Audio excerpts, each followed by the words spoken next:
Hello friends, it's me, your favorite autistic YouTuber, Kepler29c345. Okay, so today we are going to be doing a presentation about our favorite planet, Venus. Yay! Okay, so let me show you. I have a picture of Venus over here, yeah. Class.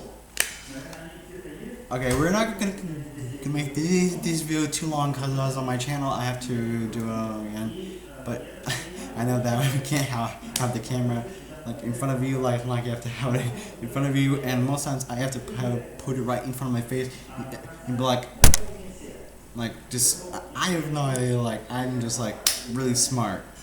Okay, so now we're going to go over things about Venus. So as you all might know, Venus is the second planet from the Sun, and it's also closer to Earth. And you might be asking, what is it like on the surface of Venus? Now, Venus is extremely hot. Temperature is about 864 degrees Fahrenheit. It's hot enough to melt lead. I mean, like, as soon as you reach down there, you're dead. I mean, like, any spacecraft that lands on the surface will not last longer than 2 hours.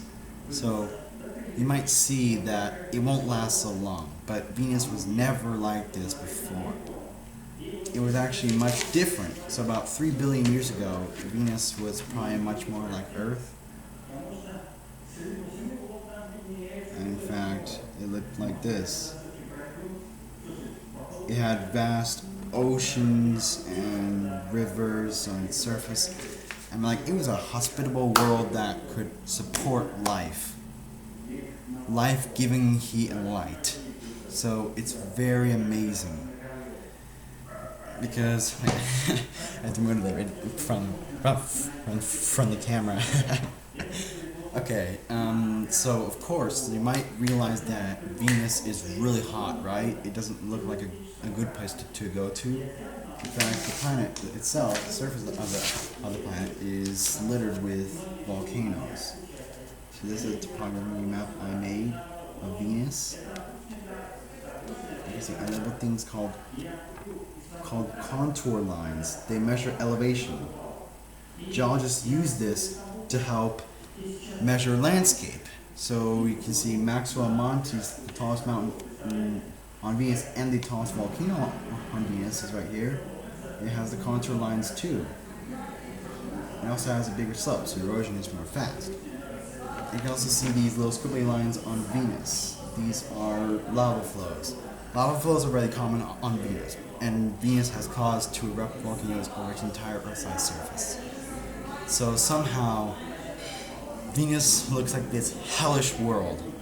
But what I want to tell you is that it was not always like this before. In fact, it was much different. It was a much different world back then. In fact, it was covered with water. On the surface, Venus had a lot of water, and apparently it was beautiful. It was beautiful. It was a paradise world. And apparently this is what the drawing shows. Venus had water on the surface. So apparently today, Venus is covered by dense clouds of sulfuric acid. They create immense atmospheric pressure. So you can see that this is Venus for the clouds.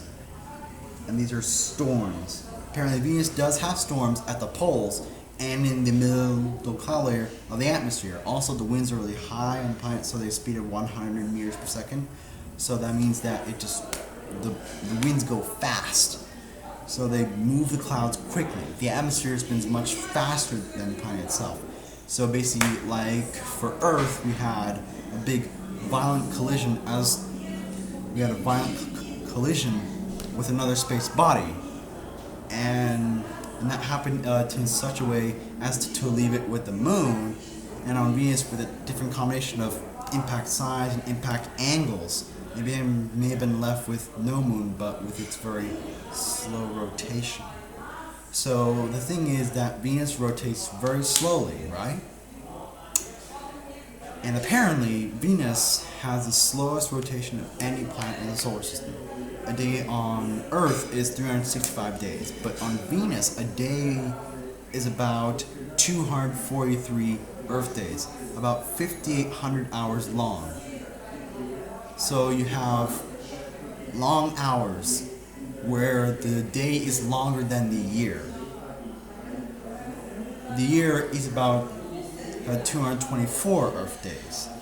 So it's pretty unusual, right? So Venus was probably nothing like this than it is now. In fact, back then Venus was rotating extremely fast at a fast rotation speed, and the number of hours was very short. So Venus cooled rapidly and it had a different rotation speed. So basically you can see that for a period of 3 billion years there could have been suitable conditions for water and for life.